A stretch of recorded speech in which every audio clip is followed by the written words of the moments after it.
La peor traición es la que se esconde en una sonrisa familiar, servida como plato principal en tu propia fiesta de cumpleaños. Esta fue la verdad que me golpeó como un puñetazo en el estómago. Allí mismo, en el patio que construí con mis propias manos. Me llamo Jorge. Acabo de cumplir 72 años. Y nunca imaginé que la mayor demolición de mi vida no sería la de un muro, sino la de mi propia dignidad, llevada a cabo por mi único hijo, Carlos. Lo orquestó todo bajo el pretexto de una celebración, con globos de colores y música a todo volumen que no pudo ahogar el sonido de mi corazón, rompiéndose en 1000 pedazos, uno por cada ladrillo que puse en este lugar, creyendo que estaba construyendo un hogar seguro para las futuras generaciones, sin darme cuenta de que solo estaba construyendo un activo financiero para su avaricia. La ironía era palpable. Casi podía tocarla en el aire denso de la Ciudad de México. La alegría era forzada, las sonrisas, máscaras inapropiadas en los rostros de los invitados. Podía ver los pequeños grupos formándose, las conversaciones susurradas que cesaban abruptamente al acercarme. Era mi 72º cumpleaños, pero me sentía como un fantasma rondando las ruinas de su propia vida. El patio, con sus paredes pintadas a mano con mi difunta esposa, Elena, y el jardín que ella cuidaba con tanto cariño, ahora refleja el estado de nuestra familia, una fachada antaño hermosa que ahora muestra las grietas de una división silenciosa y profunda, un abandono que iba mucho más allá de las flores marchitas. Mis manos, gruesas y callosas por toda una vida de trabajo como capataz de construcción, temblaban levemente al sostener el vaso de plástico. Estas manos construyeron cada pared de esta casa, mezclaron el cemento, colocaron cada ladrillo con la silenciosa promesa de proteger a mi familia. Hoy, se sienten inútiles, como herramientas viejas tiradas en un rincón. Mi cuerpo, encorvado por el peso de los años y los sacos de cemento, se movía por los rincones de la fiesta como una sombra, un recuerdo vivo de un pasado que ya no le importaba a nadie, especialmente a Carlos. Él no me veía como el patriarca, el fundador, sino como una carga, un objeto que debía ser administrado, junto con la propiedad. Antes de continuar con los dolorosos detalles de lo que sucedió ese día, les pido un pequeño favor que significa mucho para mí. Por favor, denle me gusta, suscríbanse al canal y comenten desde qué ciudad y país lo están viendo. Saber que mi historia llega a personas de diferentes partes del mundo me da la fuerza para seguir adelante y exponer la verdad. Su apoyo es el cimiento que me ayuda a mantenerme firme en este momento difícil y me anima a no rendirme en la lucha por mi dignidad. Agradezco sinceramente a todos los que deciden acompañarme en este viaje. La casa misma parecía percibir la tensión en el aire. La pintura amarilla de las paredes, antes vibrante como el sol, ahora estaba descolorida, desconchándose en algunos puntos, como si la propia estructura estuviera de luto. En mi taller, mi santuario, guardo el objeto que simboliza todo lo que soy. Una vieja paleta, la primera que compré, el mango de madera, liso y oscuro por el sudor y el uso constante, se adapta perfectamente a mi mano. Para cualquier otra persona, es solo una herramienta vieja. Para mí, es el certificado de nacimiento de esta casa, la prueba física de mi sacrificio y mi amor. Es el único objeto de poder que me queda, un silencioso recordatorio de mi fuerza. Carlos, mi hijo, se pavoneaba por la fiesta como el maestro de ceremonias de un espectáculo que él mismo dirigía. A sus 45 años, es gerente de ventas, un hombre que lleva el éxito como un traje que claramente no le queda. Está ahogado en deudas, intentando mantener un estilo de vida que impresione a su esposa, una mujer que mide el valor de las personas por sus cuentas bancarias. En el fondo, sé que me ama, o quizás ama el recuerdo del padre que una vez fui, pero su ambición y desesperación lo han cegado. Me mira y no ve a un padre, ve un obstáculo.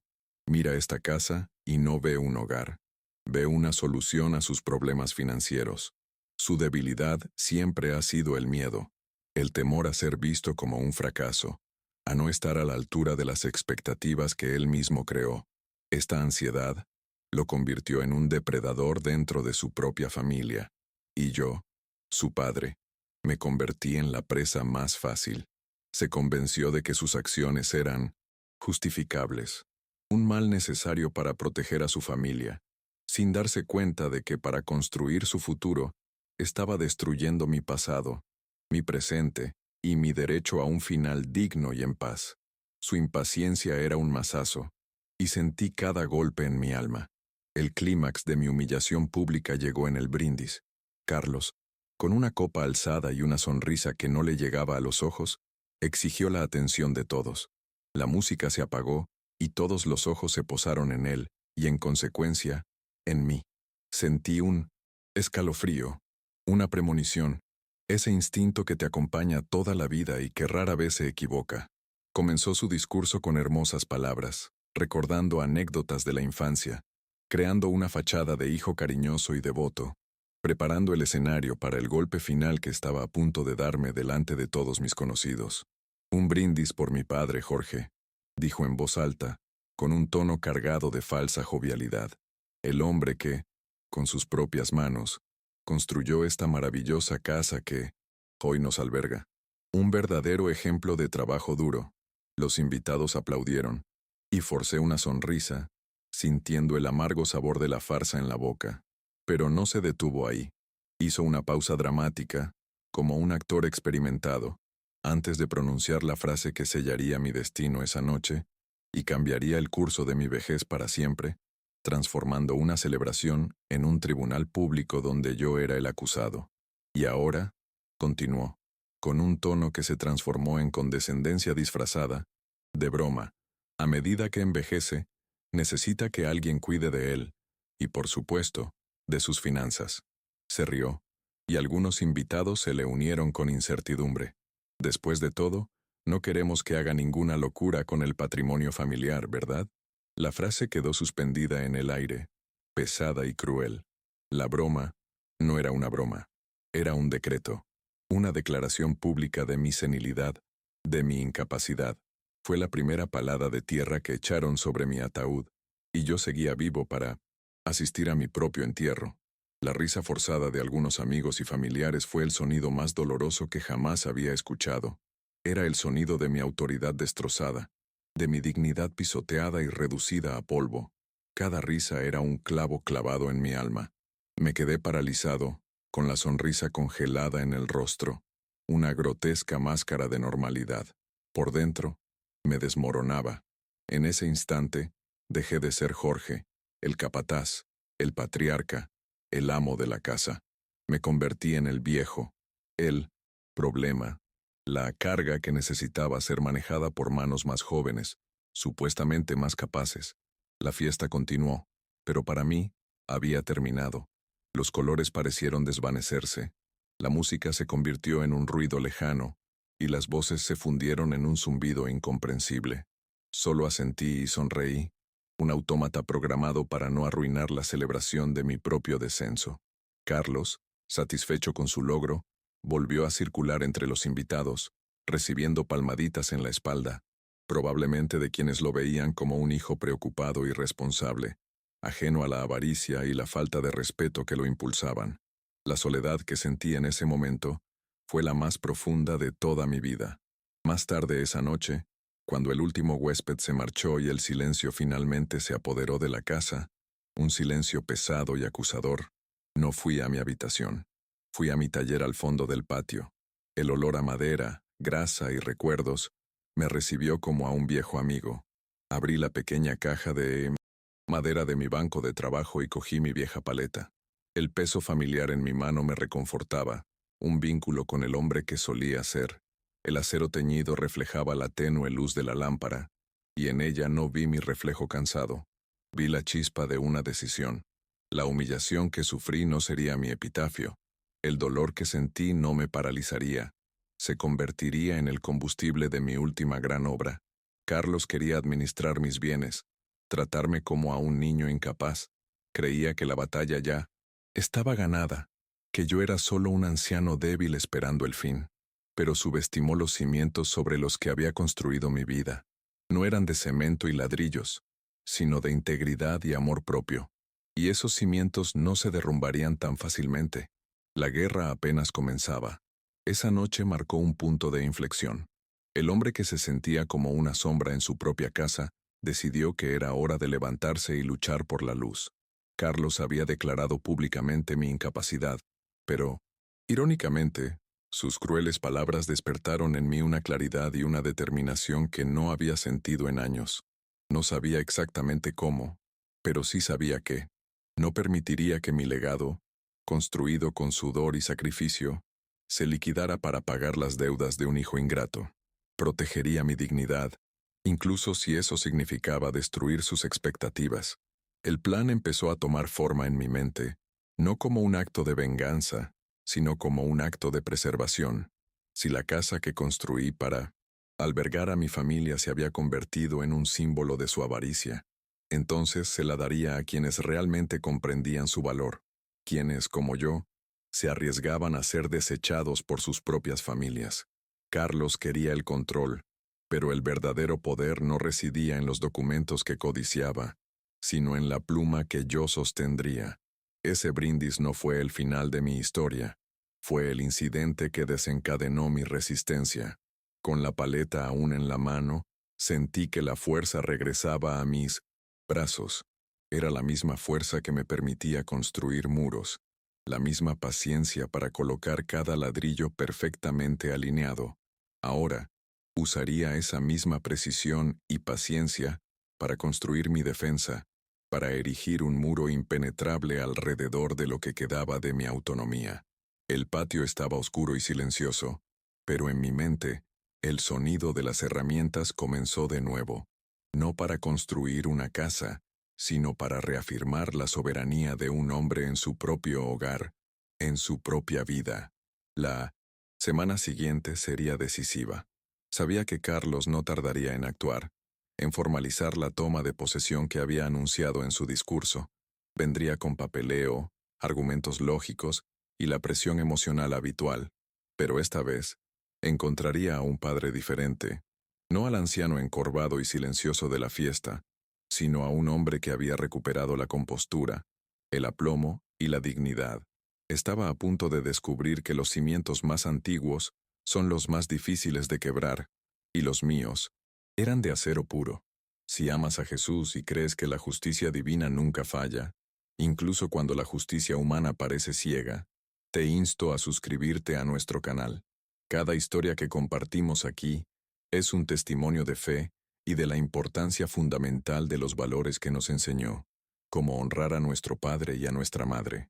Al suscribirte, no te perderás las próximas revelaciones de este camino y fortalecerás una comunidad que cree en el poder de la dignidad y el respeto, demostrando que no estamos solos en nuestras luchas. Tu suscripción es un voto de fe en la verdad. La celebración de mi 72º cumpleaños se había convertido en un campo de batalla. Carlos, en su arrogancia, creyó haber dado el golpe de gracia. No se dio cuenta de que, al intentar enterrarme, solo había sembrado la semilla de mi rebelión. El dolor de la humillación pública era inmenso, pero debajo, una calma gélida comenzó a instalarse en mi corazón. Era la calma de la certeza, la tranquilidad de quien sabe exactamente qué hacer, sin importar las consecuencias. La fiesta había terminado, pero el verdadero espectáculo estaba a punto de comenzar, y yo sería el director. La paleta, mi vieja y fiel herramienta, se convirtió en mi cetro. Al sostenerla, dejé de ser la víctima. Era la constructora, la artífice de mi propio destino. Carlos había olvidado la lección más importante que jamás había intentado enseñarle. Antes de construir algo, se necesita un plan sólido.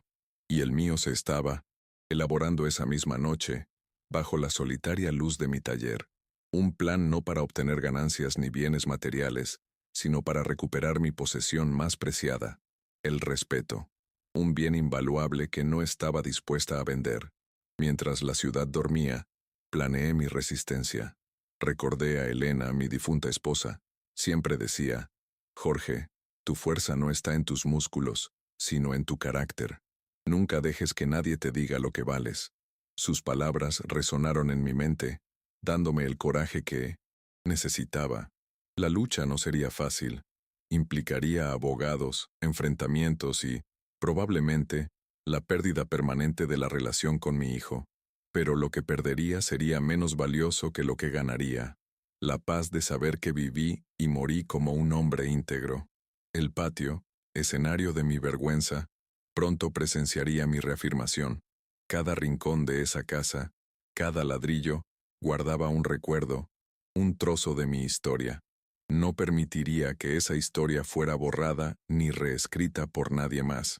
La narrativa de mi vida la contaría yo, hasta la última palabra, hasta el último párrafo. La noche avanzaba, y con ella, mi determinación se solidificaba como el cemento más fino. El día siguiente traería la primera acción concreta de mi plan. ¿Carlos quería mis finanzas? Le esperaba una sorpresa. La transición del dolor a la acción es un momento poderoso en la vida de cualquiera. Para mí, ocurrió en ese taller, entre el olor a cemento y los recuerdos de toda una vida de trabajo. La humillación que sufrí no me quebró, me forjó de nuevo, transformando la fragilidad de la vejez en una armadura de propósito. Ya no estaba simplemente sobreviviendo mis días, esperando el final. Me estaba preparando para la batalla más importante de mi vida, una lucha no por mi hogar, sino por todo lo que representaba: autonomía, legado y dignidad. Carlos creía que el poder residía en una firma, en un documento legal que le daría control sobre mis bienes. Se equivocaba. El verdadero poder residía en mi historia, mi lucidez y mi voluntad de lucha. Había encendido un fuego que no podía apagar. El viejo capataz de la construcción, a quien consideraba acabado y senil, estaba a punto de dar su última lección, una lección sobre cimientos, estructuras y el verdadero significado del patrimonio. Y esta sería una lección que mi hijo jamás olvidaría. Al guardar la paleta en su caja, me hice una promesa silenciosa a mí mismo y a la memoria de mi esposa. No me rendiría sin luchar. No me convertiría en un peón en el juego de ambición de mi hijo. Era el rey de mi propio castillo, aunque fuera modesto, construido con mis propias manos, y un rey no entrega su corona sin antes luchar por su reino, por su pueblo, y sobre todo, por su honor. La noche finalmente terminaba, y un nuevo día, lleno de posibilidades y confrontaciones, estaba a punto de amanecer. La música de la fiesta se había silenciado, pero una nueva melodía comenzaba a sonar en mi mente, una marcha de resistencia.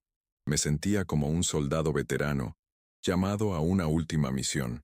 Mi cuerpo podía estar cansado, mi espalda dolorida, pero mi espíritu estaba despierto y listo. Carlos había subestimado la fortaleza de su padre. Solo veía a un anciano frágil, no la roca sobre la que se había construido toda la familia. Y estaba a punto de descubrir cuán dura podía ser esa roca aún. ¿Qué es más triste que un hijo que no respeta a su padre? Un hijo que lo ve como nada más que un medio para un fin, la llave de una caja fuerte. El dolor de esta revelación me hirió profundamente, pero también me dio una claridad penetrante. Mi amor por Carlos ahora estaba atenuado por una profunda decepción, y esta mezcla creó una nueva forma de determinación. Lo amaba lo suficiente como para no permitir que se destruyera por completo con su propia avaricia, incluso si eso significaba que me odiaría por ello. El silencio de la casa era mi aliado. Me permitía pensar, planificar y reunir fuerzas. Recordé los proyectos más difíciles que había enfrentado en 1999. Mi carrera, las estructuras que parecían imposibles de construir, todas requerían una planificación cuidadosa, paciencia y una fe inquebrantable en el proyecto. Mi vida era ahora este proyecto, y lo llevaría a cabo con la misma maestría y dedicación que había puesto en cada casa que había construido. Los cimientos se habían puesto aquella noche de humillación. Ahora era el momento de empezar a construir los muros de mi fortaleza. La fiesta de cumpleaños, que se suponía celebraría la vida, terminó convirtiéndose en el catalizador de mi lucha por la autonomía. Fue un regalo agridulce, pero un regalo al fin y al cabo. Me abrió los ojos a la cruda realidad de mi situación y me obligó a salir de la pasividad en la que había estado viviendo desde la muerte de Elena. Ese humillante brindis fue, de hecho, una llamada de atención, Una alarma que sonó justo a tiempo para actuar y tomar las riendas de mi propio destino, antes de que fuera demasiado tarde. A menudo me pregunto, ¿a qué hora? ¿Estás viendo esto? ¿En qué parte del mundo estás? Déjame un comentario, porque me siento menos sola sabiendo que mi historia viaja a través de las fronteras y el tiempo, conectando con otras vidas. Saber que, mientras el sol sale aquí en México, quizás la luna brilla donde tú estás, me da una perspectiva diferente, la sensación de que, a pesar de todo, somos parte de una gran familia humana y que nuestras luchas son, de alguna manera, compartidas. El primer acto de mi tragedia personal había terminado con una declaración de guerra disfrazada de brindis. Absorbí el golpe, procesé el dolor y lo transformé en un plan de acción. El protagonista de esta historia, a quien todos creían que se retiraba, en realidad solo se estaba tomando un respiro. El segundo acto estaba a punto de comenzar, y en él ya no sería un personaje secundario en mi propia vida. Sería el autor, el director y el protagonista de un giro inesperado que nadie, y menos mi hijo Carlos, esperaba. La dignidad, me di cuenta esa noche, es como la viga de un edificio. Puede que no la veas, pero lo mantiene todo unido. Si cede, toda la estructura se derrumba. Carlos, con sus palabras, intentó cerrar mi viga. No se dio cuenta de que no estaba hecha de madera frágil, sino de acero forjado por 72 años de trabajo, amor, pérdida y, sobre todo, integridad. La batalla que se avecinaba sería la prueba definitiva para esta estructura, y yo estaba listo para demostrar que era inquebrantable. Una semana después llegó la citación de Carlos a una importante reunión familiar, tal como lo había predicho. La mesa del comedor, la misma donde habíamos celebrado tantas felices Navidades y cumpleaños con Elena, se convirtió en el escenario del siguiente acto de su obra. Llegó con su esposa, ambos vestidos con ropa que proclamaba un éxito que yo sabía que era falso, y con un maletín de cuero bajo el brazo, que colocó sobre la mesa con ridícula solemnidad, como si se tratara de un tratado de paz y no de la declaración de rendición incondicional que esperaba de mí. El ambiente era denso, cargado con las palabras no dichas de mi fiesta de cumpleaños. Mi sobrina Sofía, una joven abogada que siempre me había tenido un cariño especial, estuvo presente a petición mía, algo que pareció irritar a Carlos al instante. Comenzó la reunión con un discurso ensayado, lleno de jerga empresarial que sonaba absurda en ese contexto doméstico. Habló de optimización de activos, planificación sucesoria y la necesidad de proteger el patrimonio familiar de decisiones impulsivas. Cada palabra era un insulto velado, otra pincelada en el retrato de un anciano senil que pintaba para su familia y para sí mismo. Me trató no como a su padre, sino como a un cliente con problemas al que había que convencer para que firmara un contrato desventajoso. Su esposa, a su lado, asentía con la cabeza en cada pausa, su mirada alternando entre fingida compasión por mí y calculada admiración por su responsable marido. Finalmente, abrió la carpeta de cuero y sacó el documento principal, un poder notarial amplio, general y sin restricciones. Lo deslizó por la mesa hacia mí, empujándolo con las yemas de los dedos como una pieza de ajedrez en un jaque mate. «Es solo por seguridad, papá», dijo, con ese tono condescendiente que se había convertido en su nuevo lenguaje. «Con este documento puedo ayudarte a gestionar las facturas, los pagos de impuestos, lo que sea. Así que no tienes que preocuparte por nada». El subtexto era claro. La seguridad era suya, no mía. Quería control total, la llave de la caja fuerte, la escritura de mi vida. Fue en ese momento que, con una calma que lo desarmó por completo, lo interrumpí. No alcé la voz. No discutí. Simplemente levanté la mano, un simple gesto que lo silenció en medio de su discurso de venta. Lo miré fijamente a los ojos y deslicé un sobre manila por la mesa, bloqueando el paso de su poder notarial. Mi voz era firme, sin el temblor de la edad que tanto le gustaba señalar. «Llegas tarde, Carlos», dije clara y lentamente. «Ya lo he arreglado todo». La expresión de confusión en su rostro fue la primera señal de que el juego había cambiado, y las reglas ahora eran mías. La expresión de Carlos pasó de la arrogancia al desconcierto en una fracción de segundo. Miró mi sobre y luego a mí, como si no pudiera procesar la información. Su esposa frunció el ceño, y su máscara de compasión se desvaneció por un instante. Sofía, mi sobrina, permaneció, en silencio a mi lado, pero percibí su aprobación. Con dedos ligeramente vacilantes, Carlos tomó el sobre. La confianza que había mostrado momentos antes se había desvanecido, reemplazada por una visible aprensión.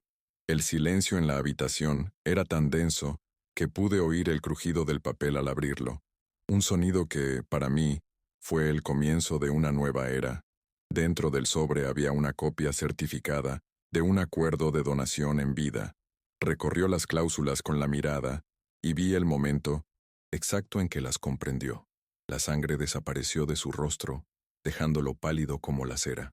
Todos mis bienes, incluyendo la casa que tanto codiciaba, el terreno adyacente y los ahorros de toda mi vida, habían sido donados íntegramente a una fundación benéfica que alberga a personas mayores sin hogar. El documento se había firmado y registrado un mes antes, poco después de una conversación particularmente dolorosa en la que primero sugirió que debería simplificar mi vida y mudarme a una casa más pequeña. La conmoción inicial dio paso a una furia volcánica. Carlos se puso de pie de un salto, y su silla chirrió ruidosamente contra el suelo. El papel tembló en su mano al arrugarlo. «¿Qué es esto?», gritó, y su voz resonó por la habitación. «¿Estás loco? ¿Completamente senil? ¿Qué clase de fundación es esta? Te manipularon, te lavaron el cerebro». Se giró hacia Sofía con una mirada acusadora. «Esto es obra tuya, ¿verdad? Envenenaste su mente contra su propia familia. Pagarás por esto, abogado de la cárcel». Las acusaciones eran feroces, desesperadas, el sonido de un hombre viendo cómo su plan perfecto se desmoronaba ante sus ojos. Su arrebato confirmó todo lo que temía y sabía. No había preocupación en sus llantos, solo codicia frustrada. No estaba triste porque hubiera regalado mi herencia. Estaba furioso porque no le había correspondido. La reunión familiar se convirtió en un juicio caótico. Algunos tíos y primos, que probablemente albergaban sus propias esperanzas de beneficiarse de alguna manera, apoyaron a Carlos murmurando sobre influencia indebida y mi frágil salud mental. Otros, sin embargo, miraron a Carlos con una nueva perspectiva, con la sorpresa y el asco grabados en sus rostros. La codicia de mi hijo, ahora expuesta a la cruda luz de la realidad, era horrible e innegable. Allí comenzó una campaña sistemática para desacreditarme. Carlos, impulsado por una mezcla de rabia y pánico financiero, empezó a llamar a familiares y amigos, difundiendo la historia de que me había vuelto loco. Contaba anécdotas distorsionadas, convirtiendo pequeños olvidos, normales para mi edad, en evidencia de demencia. Insinuaba que estaba siendo explotado por buitres disfrazados de caridad y que él, como hijo devoto, solo intentaba protegerme de mí mismo. Su relato convenció a quienes querían creerlo, a quienes veían la situación desde la misma perspectiva materialista que él. Mientras Carlos se hundía en su propio caos, encontré una serenidad que no había sentido en mucho tiempo. Mi decisión, por drástica que fuera, me devolvió el control y la autonomía sobre mi propia vida. Ya no era un objeto al que controlar, sino el sujeto de mi propia historia. Con el apoyo incondicional de Sofía, comencé a prepararme para la batalla legal que sabía que vendría. Revisó cada línea del acuerdo de donación, se aseguró de que todos los procedimientos legales fueran impecables, y comenzó a recopilar pruebas de mi lucidez y de la motivación puramente financiera de Carlos. Su calma contrastaba con su furia. Los recuerdos de Elena me llegaban con frecuencia, no con tristeza, sino con una claridad que me guiaba. Recordé una noche de hace años, cuando Carlos, recién graduado de la universidad, nos mostraba los planos de un coche de lujo que soñaba con comprar. Elena, con su dulce sabiduría, le dijo: «Hijo mío, nunca olvides que lo más importante de la vida no son cosas». Carlos rió, pensando que era un cliché de los viejos tiempos. Ahora, veía la profundidad de esas palabras. Había pasado toda su vida acumulando posesiones y estatus, y en el proceso había perdido lo esencial, el respeto, la empatía, el honor. También recordé, con un dolor agudo, el día que terminamos el tejado de esta casa. Carlos era pequeño, y lo cargué sobre mis hombros para que pudiera ver la calle desde arriba. Un día, todo esto será tuyo, hijo mío, le dije, con el corazón lleno de orgullo y esperanza. Cuídala bien, porque ella te cuidará a ti. Qué amarga. Ironía. Le prometí la casa, el refugio, pero nunca entendió la condición implícita, que primero tenía que cuidar de mí, la constructora. Quería la herencia, pero se negó a asumir el legado de amor y responsabilidad que conllevaba. Carlos, en uno de sus intentos por justificar sus acciones, tuvo una conversación con su esposa que, por pura casualidad, escuché desde mi oficina. Hago esto por nosotros, querida, por el futuro de nuestros hijos, dijo con la voz cargada de falsa rectitud. Mi padre ya vivió su vida. Es egoísta. Ese dinero, esa casa, podría haber pagado la mejor universidad para los chicos, haber asegurado nuestro futuro. Es nuestro derecho. Escuchar eso fue como si me clavaran un puñal en el pecho. Ya no era su padre. Era un obstáculo para el futuro de su familia, un obstáculo que debía ser eliminado. La familia, antes un pilar de apoyo, se convirtió en un campo minado de alianzas y traiciones. Primos que crecieron corriendo en este patio ahora me miraban con lástima y desconfianza, susurrando entre ellos sobre cómo Carlos sufría por mi intransigencia. No veían la humillación que había soportado, el dolor de la falta de respeto. Solo veían una mina de oro que había desaparecido. Solo unos pocos, como Sofía y un viejo vecino que me conocía desde pequeña, permanecieron a mi lado. Su silenciosa presencia fue un bálsamo para mi alma herida. Eran la prueba de que la verdadera familia no siempre es de sangre. Sofía fue mi general en esta guerra. Joven, brillante y con un férreo sentido de la justicia, se dedicó a mi causa con una pasión que trascendía su deber profesional. Tío, no te preocupes, me decía durante nuestras largas conversaciones en la cocina. La ley protege a los cuerdos, y tú eres el hombre más cuerdo que conozco. Lo que Carlos está haciendo es maltratar financieramente a los mayores, y su avaricia es nuestro mayor activo. Cometerá errores. Sus palabras eran la armadura que usaba a diario, protegiéndome de los ataques verbales y emocionales de mi propio hijo. El conflicto se intensificó cuando Carlos intentó usar a mis nietos en mi contra. Empezó a prohibirles que me visitaran, diciéndoles que su abuelo estaba confundido y enfermo, y que era mejor que no me vieran así. Fue un golpe bajo, quizás el más cruel de todos. Mis nietos eran la alegría de mi vejez, el vínculo de esperanza con el futuro. Separarme de ellos fue un intento de aislarme por completo, de quebrarme emocionalmente, con la esperanza de que la soledad me hiciera ceder y revertir mi dedicación. Pero el efecto fue el contrario. Fortaleció mi determinación. Sabía que para luchar necesitaba mantenerme sana, tanto física como mentalmente.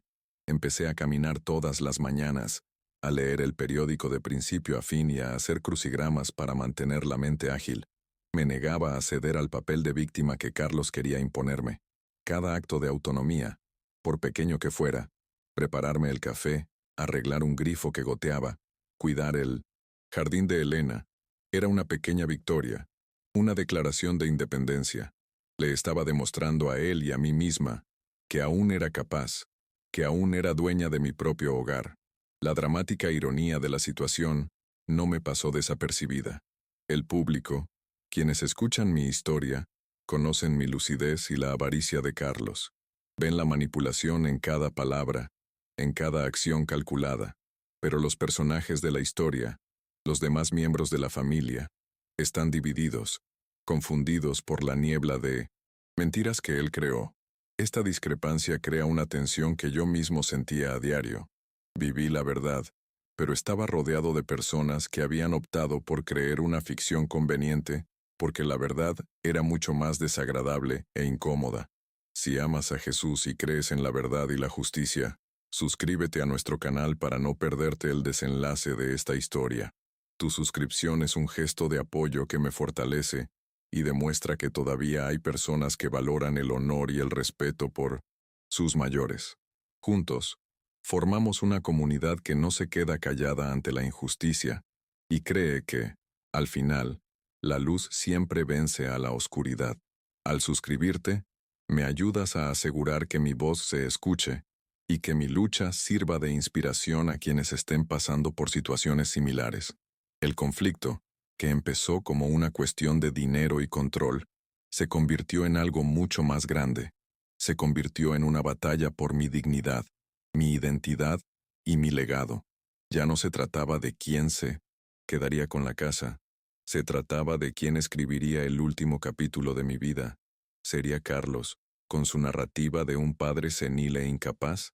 ¿O sería yo, con la historia de un hombre que se negó a ser borrado y luchó por su derecho a decidir su propio destino? Lo que estaba en juego había aumentado exponencialmente. Carlos, en su desesperación, contrató a un abogado, un hombre con reputación de crueldad y especializado en disputas familiares. Empezaron a buscar lagunas legales, preparando una demanda para anular la donación, alegando que yo estaba mentalmente incapacitado al momento de firmar. Solicitaron informes médicos, buscando a un profesional dispuesto a firmar un diagnóstico favorable.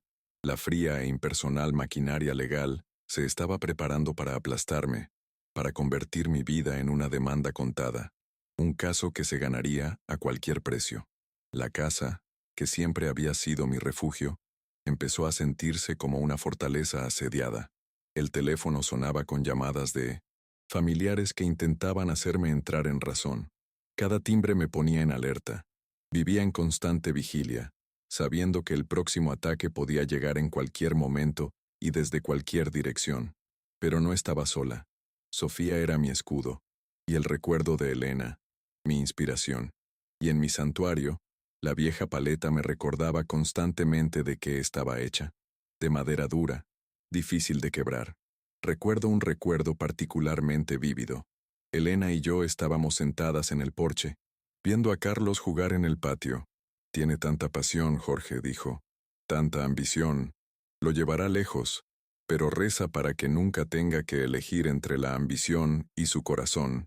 En ese momento, no entendí del todo a qué se refería. Ahora, sus palabras eran una profecía cumplida. Carlos había tomado su decisión, y su corazón había perdido la batalla por goleada. Había llegado lejos, pero se había extraviado. El antagonista, mi propio hijo, no era un monstruo unidimensional. Vi su miedo, su inseguridad, la presión que sentía por triunfar en un mundo que mide a los hombres por sus posesiones. Entendía sus motivaciones, pero no podía absolverle de sus actos. Sus circunstancias podrían explicar su comportamiento, pero no lo justificaban.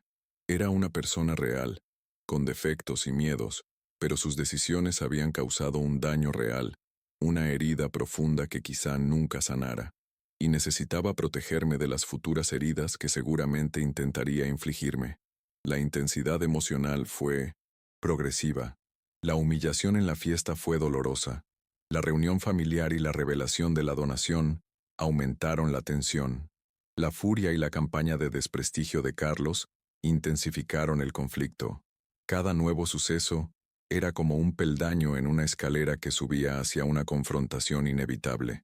Sentí que la presión aumentaba, que el aire se enrarecía, pero seguí subiendo, paso a paso, decidido a alcanzar la cima y respirar el aire de libertad y dignidad.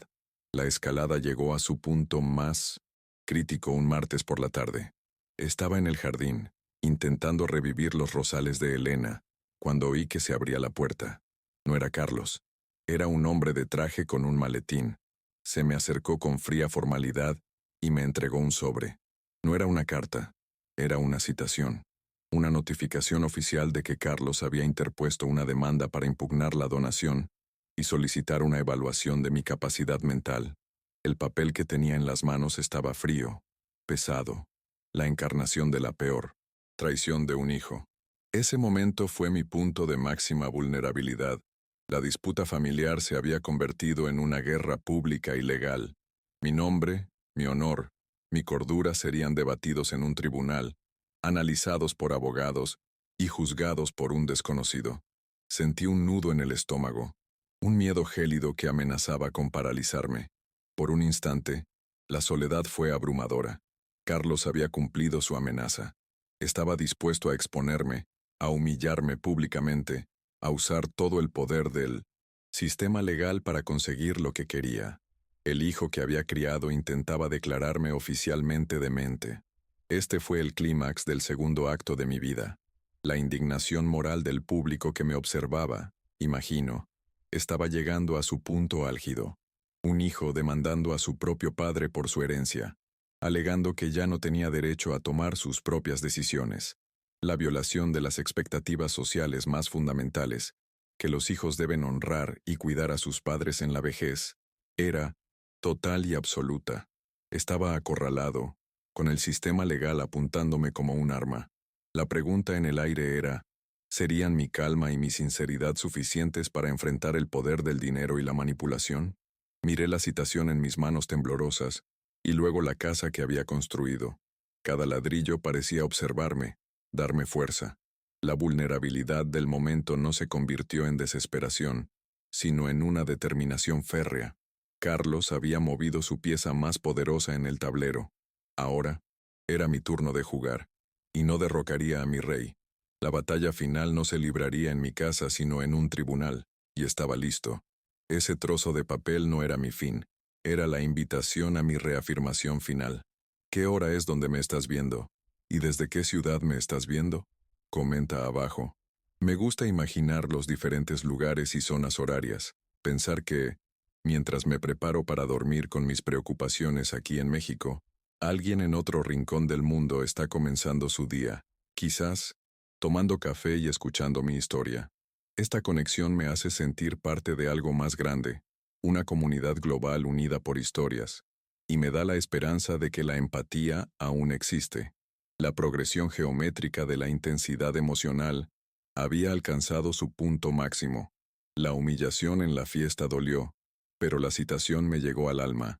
Fue una declaración formal de que para mi hijo ya no era una persona, sino un problema que debía resolverse legalmente. Había convertido la relación más sagrada, la de padre e hijo, en una disputa legal. El dolor era inmenso, pero bajo él, la llama de mi determinación ardía con más fuerza que nunca. No me definirían sus diagnósticos ni sus acusaciones. Me definiría a mí misma.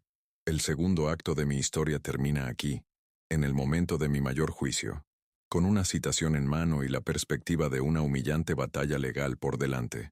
La tensión es alta, y la indignación por la injusticia que sufro probablemente hierva en los corazones de quienes me escuchan. Carlos cree que me ha acorralado, que la presión legal me hará derrumbarme y rendirme. No podría estar más equivocado.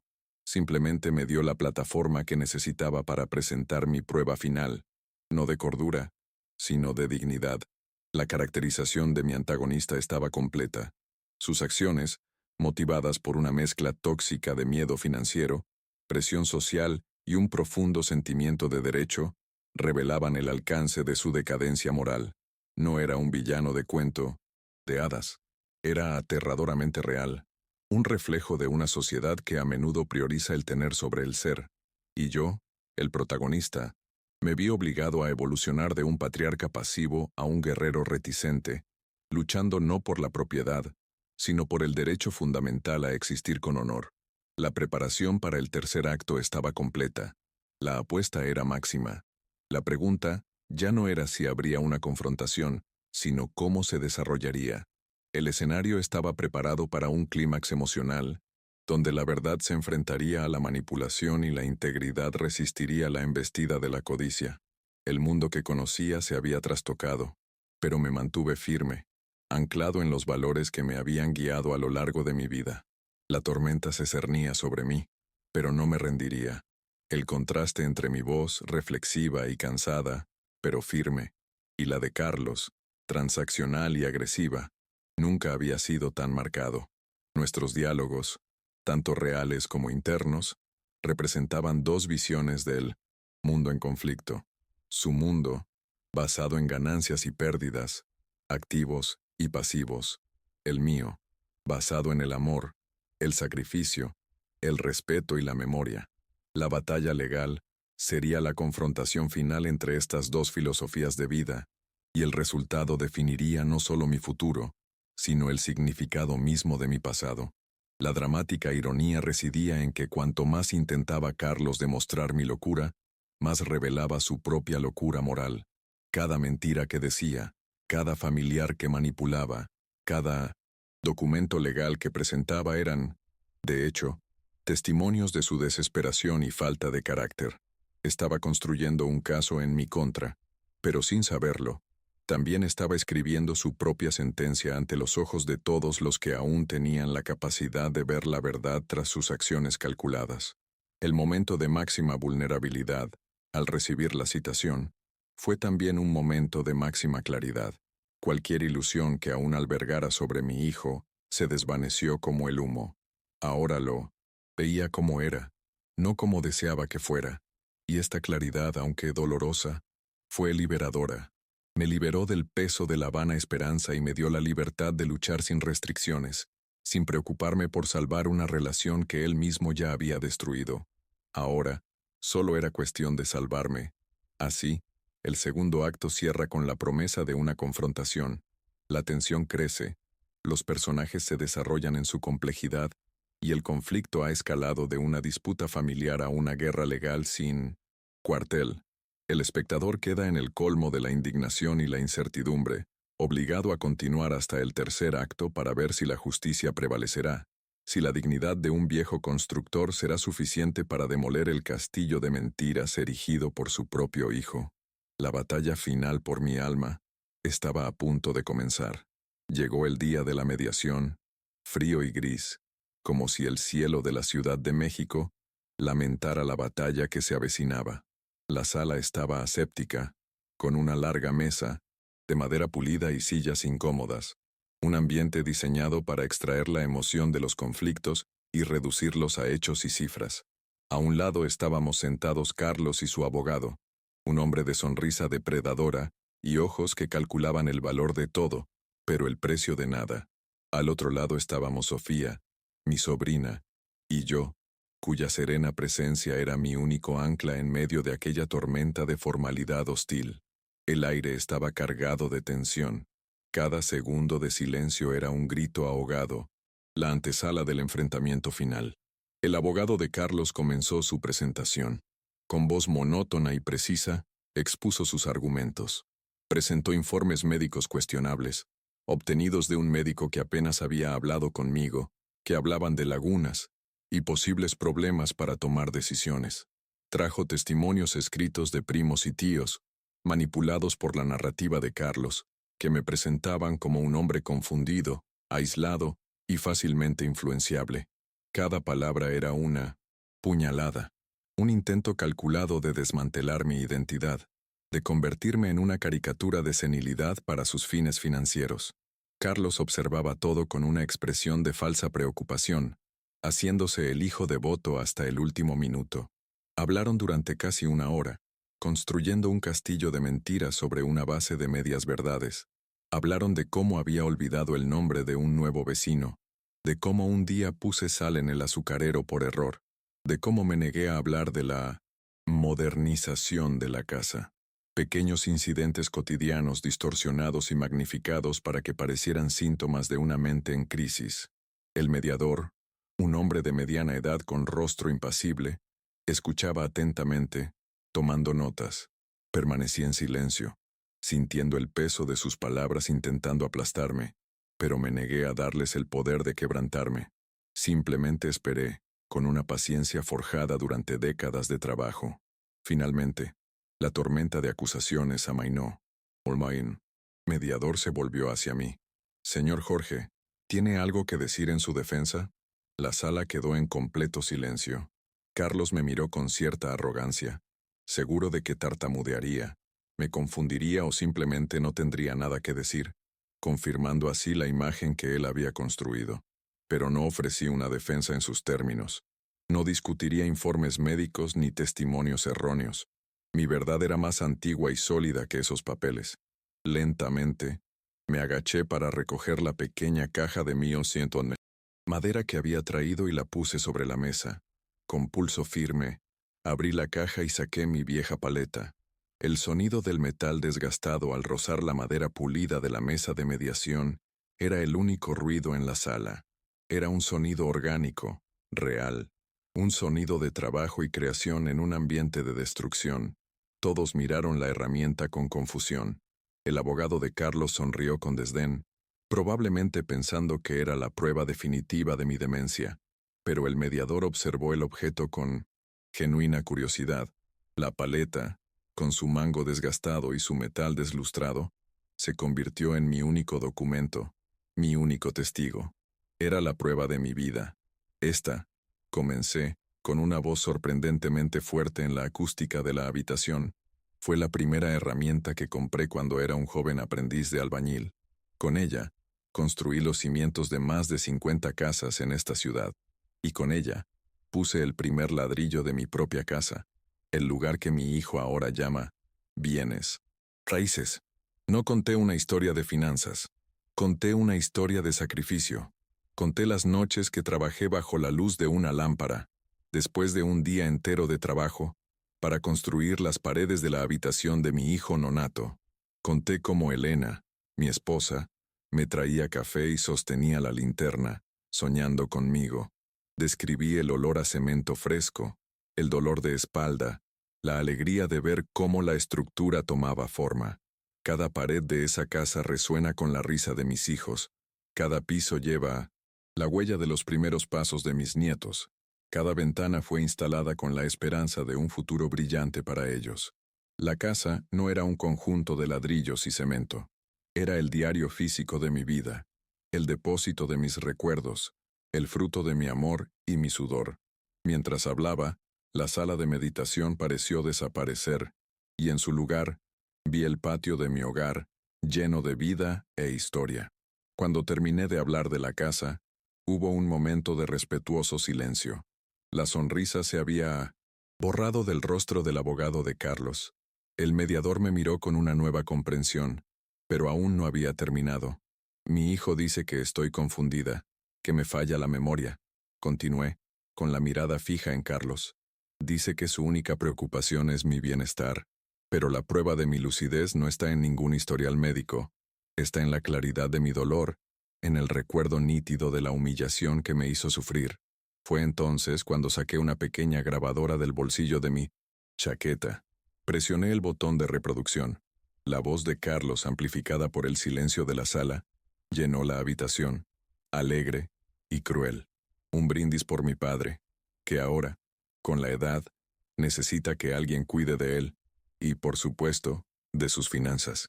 Al fin y al cabo, no queremos que haga ninguna locura, ¿verdad? El sonido de las risas forzadas de los invitados resonó como un fantasma. La grabación era prueba irrefutable de la premeditación, la falta de respeto, la verdadera motivación detrás de esa preocupación filial. El rostro de Carlos se transformó en una máscara de pánico y furia. Había caído en su propia trampa. Apagué la grabadora y la puse junto a la paleta. El pasado y el presente, la construcción y la destrucción, uno junto al otro sobre la mesa. Miré directamente a mi hijo, y por primera vez, vi miedo en sus ojos. La voz que emanaba de mí no era ira, sino profundo dolor y una fuerza inquebrantable. Querías con todas tus fuerzas la escritura de esta casa, Carlos, pero nunca entendiste que la mantiene unida. No es cemento ni ladrillos, es respeto, y demoliste la tuya. Hice una pausa, dejando que el peso de esas palabras se asentara en la habitación. No te renegué, hijo mío, continué, con la voz entrecortada por la emoción, pero firme. Simplemente dediqué mi vida a quienes de verdad necesitan un techo, no a quienes ya lo tienen y aún quieren destruir el mío. Elegí la dignidad por encima de la comodidad. Elegí la paz por encima de la humillación. Y ninguna evaluación médica puede medir el valor de eso. El mediador, que hasta entonces había mantenido una postura neutral, carraspeó. Miró a Carlos con severidad, luego a su abogado y finalmente a mí. Señor Jorge, dijo, con una voz que no dejaba lugar a dudas, Su lucidez y la claridad de sus intenciones son incuestionables. La grabación, bueno, habla por sí sola. Se volvió hacia el abogado de Carlos. Le recomiendo encarecidamente a su cliente que retire esta denuncia. Llevarla a los tribunales sería imprudente y vergonzoso. La palabra derrota no se pronunció, pero quedó suspendida en el aire, más pesada que cualquier frase. Carlos, expuesto y derrotado, no mostró remordimiento alguno, solo furia impotente. Me dirigió una mirada de odio, una mirada que cortó el último hilo que nos unía como padre e hijo. Se levantó bruscamente y salió de la habitación, dando un portazo, un último acto de inmadurez. No solo perdió la herencia y el caso, en esa habitación, frente a testigos, perdió el respeto de todos. Su máscara de hijo devoto se desvaneció para siempre, revelando el rostro de la avaricia y el egoísmo. La demolición que planeó para mí terminó siendo la suya. La donación fue confirmada, mi decisión validada. La cláusula que Sofía, con su inteligencia y previsión, había incluido, garantizaba mi derecho a vivir en la casa hasta mis últimos días. La batalla había terminado. Había ganado. Pero la victoria fue agridulce. Había ganado mi autonomía, protegido mi dignidad, pero perdí a mi hijo. La guerra había terminado, pero dejó atrás las ruinas de una familia. No sentí alegría, sino una paz profunda y melancólica. La paz de un soldado que sobrevivió a una guerra terrible, pero que lleva sus cicatrices para siempre. Los meses siguientes fueron de reajuste. El silencio en la casa era diferente ahora. No era el silencio de la soledad y la invisibilidad, sino el silencio de la paz recuperada. Ya no era una carga en mi propio hogar. Era su guardián, su soberano. Carlos nunca volvió a buscarme.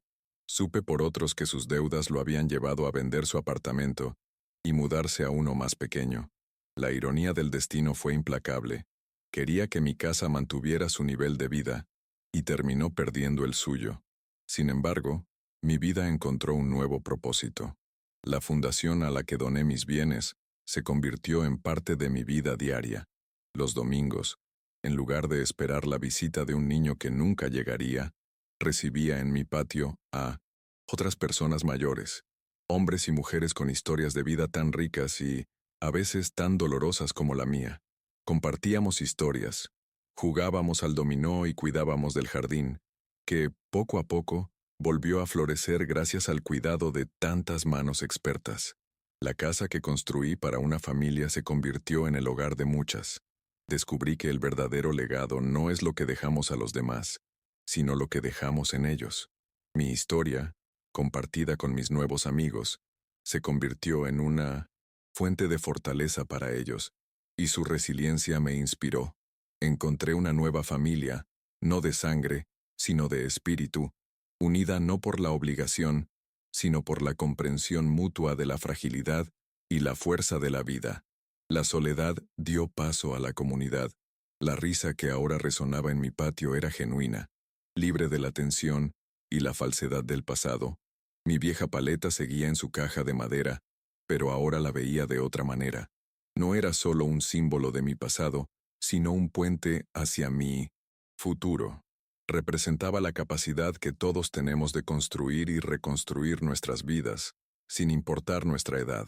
Me recordaba que incluso cuando las estructuras que nos rodean se derrumban, siempre podemos retomar nuestras herramientas, por viejas y desgastadas que estén, y empezar a construir algo nuevo, algo auténtico, algo que valga la pena. El final de mi historia no se trata de una victoria material. Perdí posesiones, perdí a una parte de mi familia, pero recuperé mi alma. Comencé a vivir mis días con menos recursos, quizás, pero con una riqueza que ningún dinero puede comprar: paz mental, dignidad intacta y control sobre mi propio legado. La tranquilidad de saber que, cuando llegue mi hora, me iré en mis propios términos, en mi propio hogar, como el hombre íntegro que siempre me esforcé por ser. El mensaje moral de este viaje es simple, pero profundo, como los cimientos de una casa bien construida. El respeto es la base de cualquier hogar, de cualquier relación. Una vez roto, la estructura, por muy hermosa que sea por fuera, está condenada a derrumbarse. La avaricia puede construir imperios, pero solo la integridad puede forjar un legado que perdure en el tiempo. Y la dignidad es el último bien que un hombre puede perder, y nunca es demasiado tarde para luchar por ella. El sol se pone ahora sobre mi patio, tiñendo las paredes de tonos naranjas y dorados. La música es suave, las conversaciones son relajadas, el aroma a café recién hecho está en el aire. Mis nuevos amigos están aquí. Uno de ellos me cuenta un chiste y me río, una risa que me sale de dentro, una risa libre. Soy Jorge, un capataz de construcción jubilado. Y este es mi hogar. Los cimientos son sólidos, la estructura es fuerte. Y por fin, está lleno de vida. Mi vida. Si amas a Jesús, sabes que Él es la roca sobre la que construimos nuestras vidas. Si mi historia te conmovió y fortaleció tu fe en la justicia y la dignidad, te pido que te suscribas a nuestro canal. Así, no te perderás otras historias de superación, y seguirás formando parte de esta comunidad que valora los verdaderos pilares de la vida. Tu suscripción es un testimonio de que, incluso en las tormentas más grandes, la fe nos mantiene fuertes. Gracias por escuchar. La resolución emocional que encontré no provino de la derrota de mi hijo, sino de mi propia reafirmación.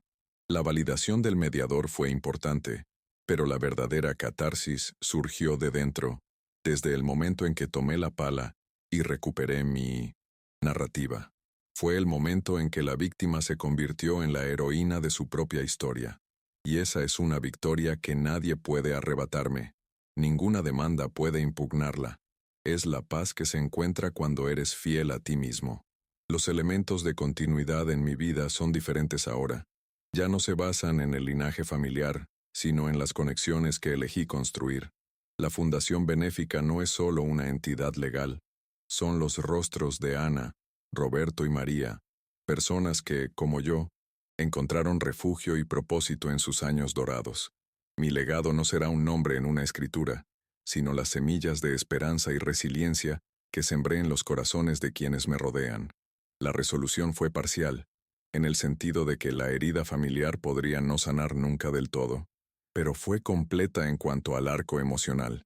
La promesa de justicia se cumplió, no con el castigo de Carlos, sino con mi liberación de su control y toxicidad. La satisfacción insatisfecha reside en que el amor de un padre por un hijo nunca muere del todo, y una parte de mí siempre lamentará lo perdido, pero la satisfacción de haber preservado mi alma es infinitamente mayor. Mi lenguaje, que al principio de la historia reflejaba vulnerabilidad y dolor, evolucionó a uno de resiliencia y determinación. Frases como «algo no encajaba» dieron paso a «no lo permitiré». Este cambio no fue solo verbal, fue la manifestación externa de una transformación interna. Recuperé mi voz, tanto literal como figurativamente, y al hacerlo, inspiré a otros a encontrar la suya. El camino fue arduo, pero cada paso valió la pena. La autenticidad de mi lucha quedó confirmada por los detalles, la pala, la grabación y los procedimientos legales que tuve que afrontar. Esto hizo que mi historia fuera creíble y real, y es en la realidad de estas batallas donde encontramos la verdadera inspiración, no en héroes perfectos, sino en personas comunes que, ante la injusticia, encuentran en sí mismas una fuerza extraordinaria para luchar por lo correcto, lo justo, lo sagrado. El clímax emocional en la sala de mediación despertó la mayor indignación moral ante la injusticia, y al mismo tiempo, la mayor admiración por mi digna resistencia. Fue la colisión de dos mundos, y el mundo de los valores prevaleció sobre el mundo de los signos de dólar. Fue la prueba de que el carácter de un hombre es una fortaleza más poderosa que cualquier argumento legal o cuenta bancaria. Y esa es la lección final que mi vida, mi hogar y mi historia me ofrecen. Así, cierro este capítulo, no con un punto, sino con una coma. La vida continúa, con sus desafíos y sus alegrías, pero ahora la afronto con la frente en alto, con la paz de quien luchó por el bien y protegió lo más preciado. El sol se ha puesto y las estrellas empiezan a brillar sobre el patio. Es una noche hermosa, y por primera vez en mucho tiempo, me siento verdaderamente en casa, en paz.